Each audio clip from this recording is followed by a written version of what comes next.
हाय, मैं Pinky. Welcome to misters kitchen. चलिए आज बना लेते हैं क्रिस्पी पोटैटो बाइट्स।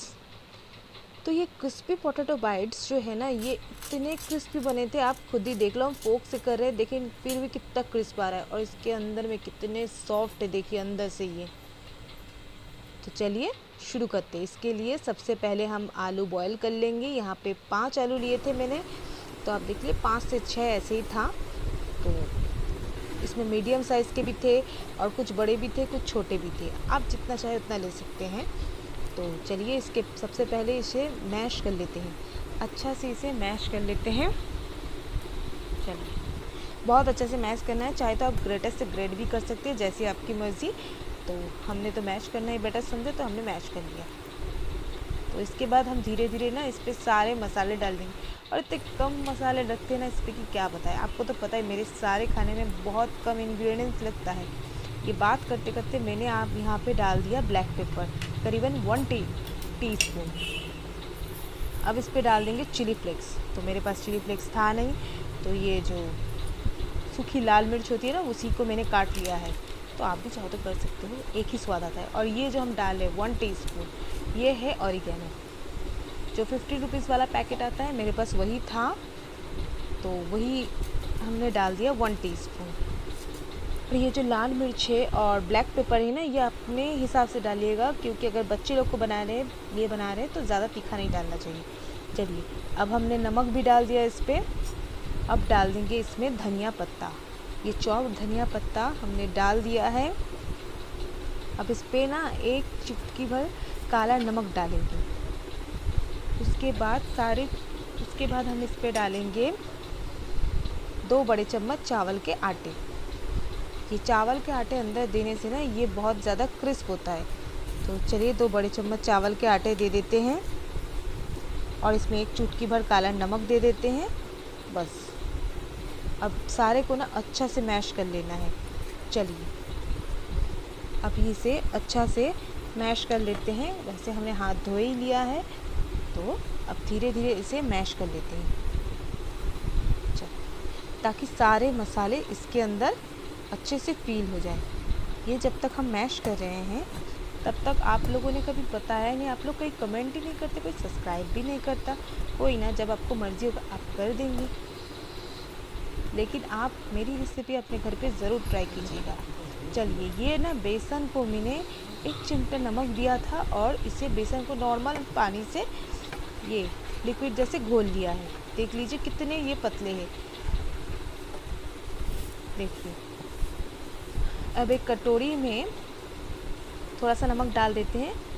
जो बोले थे तब हमने नमक नहीं दिया, आपके सामने ही दे रहे हैं। बस 1 चुटकी नमक डालना है, ज़्यादा नहीं डालना है। चलिए अब इसे रख देते हैं साइड पे। अब हम सरसों का तेल ले लिए हैं, इसे अच्छे से हाथ में लगा लेते हैं, क्योंकि ये आलू के जो हम क्रिस्पी बॉल बनाएंगे ना, तो हाथ में लग जाएंगे। देखिए, तो इसीलिए अगर ऑयल लगा लेंगे ना, तो इस पर बहुत अच्छे चिपकता नहीं है ये। तो मैंने तो इसे थोड़ा थोड़ा लंबा लंबा करके किया है। तो आपको जैसी इच्छा आप वैसे शेप दे सकते हो, जैसे आपकी इच्छा। तो लेकिन इतना करना कि एक ही बार में वो बाइट ना अंदर चले जाए, क्योंकि ये बाइट है ना, तो मतलब एक ही बार में पूरा अंदर जाना चाहिए। ये चलिए देखिए मैंने एक बना लिया, अब दूसरा भी आपको बना के दिखा रहे हैं। चलिए कितने छोटे छोटे से ले रहे हैं हम, देखिए। वो कैमरा में थोड़ा सा बड़ा दिख रहा है, लेकिन है बहुत छोटा छोटा। एक ही बार में खाएंगे पूरा अंदर चला जाएगा, क्योंकि बाइट है। तो चलो हमने इसे ये शेप दिया है। अब चाहे तो गोल भी दे सकते हो, जैसी आपकी मर्ज़ी। अब धीरे धीरे हम ना सारे बना लेते हैं। चलिए धीरे धीरे करके सारे बना लेते हैं।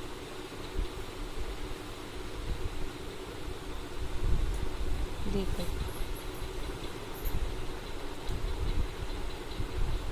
चलिए बना लेते हैं। इसके बाद ना ज़्यादा कुछ काम ही नहीं है, बस इतना ही बना के रख दो। और इसे ना आप 2-3 दिन के लिए तो फ्रिज पे स्टोर कर ही सकते हो। ऐसा बना के आप रख दो, फ्रिज पे स्टोर कर दो, जब मन करे निकाल के फ्राई करके खा लो। बस देखिए मेरा सारा पोटैटो बाइट्स रेडी हो गया है। अब हम गैस पे बैठाएंगे कढ़ाई। लेकिन उससे पहले आपको दिखा दें, ये बिस्किट का गुड़ा है। तो ये जो टोस्ट बिस्किट आता है उसको मैंने मिक्सचर ग्राइंडर में ग्राइंड कर लिया है। चाहे तो आप ब्रेड क्रैम्ब भी यूज़ कर सकते हैं। तो मैंने क्या कर रहे हैं ना हम कि बेसन में डुबो रहे हैं और इसे बिस्किट में डाल रहे हैं, क्योंकि अगर बेसन में डुबा के इसे अगर एक ही हाथ से करें ना तो ये चिपक जाता है। तो इसीलिए पहले मैंने बेसन में डुबा दिया, फिर एक एक तो करके देखिए धीरे धीरे करके हमने सारा इसे अच्छे से बिस्किट के कवर से कवर कर लिया है। देखिए ऐसे ही करते करते आप भी कीजिएगा। अगर आपको चाहिए कि डबल कोटिंग भी चाहिए, लेकिन इसमें डबल कोटिंग की ज़रूरत नहीं, क्योंकि अंदर ऑलरेडी राइस फ्लावर दिया हुआ है और ये बिस्किट का गुरा भी दे रहा है, ब्रेड क्रैम्स भी दिया हुआ है, तो कोई प्रॉब्लम नहीं होगा। और आप प्लीज़ इसे घर पे ट्राई ज़रूर कीजिएगा। चलिए एक एक करके सारे बना लिए। देखिए कितना अच्छा लग रहा है ये। अब हमने कढ़ाई पे सरसों का तेल गरम कर लिया है। अब हम देख रहे हैं तेल गरम हुआ है या नहीं। लो चलो करीबन ये गरम हो चुका है। अब धीरे धीरे करके हम पोटैटो के बाइट्स डालते जाते हैं। चलिए, और इसे ना बहुत ज़्यादा धीमे आंच पे भी फ्राई करने का ज़रूरत नहीं, मीडियम आंच पे आप इसे फ्राई कर सकते हो, क्योंकि ये ऑलरेडी अंदर से पका हुआ है। सिर्फ बाहर का ना गोल्डन ब्राउन होने का ज़रूरत है। तो बाहर से जब गोल्डन ब्राउन हो जाए तो समझ लेना कि हो जाएगा। तो चलो एक बार में ज़्यादा नहीं देना है, हम थोड़ा सा ही दिए हैं, थोड़ा मतलब दिए हैं पर उतना नहीं दिए, क्योंकि पोटैटो अभी नरम है ना, तो उससे क्या होगा ना थोड़ा सा पोटैटो टूट भी सकता है। तो अब देने के बाद ना एकदम छोड़ दोगे। और देखिए गैस का आँच हमने बढ़ा दिया है, क्योंकि अंदर तो ऑलरेडी पका हुआ सामान है, सिर्फ बाहर का गोल्डन ब्राउन होना है। देखिए अब हमने आँच कम भी कर दिया है बीच में। अब देखिए थोड़ा थोड़ा ये गोल्डन ब्राउन हो चुका है। हम एक एक करके इसको चेंज कर देते हैं, ताकि दूसरे साइड भी ये वो हो जाए। अब देखो मेरा गोल्डन ब्राउन होके ऑलरेडी रेडी हो चुका है। धीरे धीरे करके हम एक एक टुकड़ के निकाल लेते हैं। देखिए ये तो इतना टेस्टी हुआ था ना खाने में, कि हमारे घर में जितने भी बच्चे थे ना सारे खा लिए पूरा। चलो ये एक एक टुकड़ के हम सारे निकाल लेते हैं, फिर दोबारा जो बचा हुआ है वो भी फिर डाल देते हैं।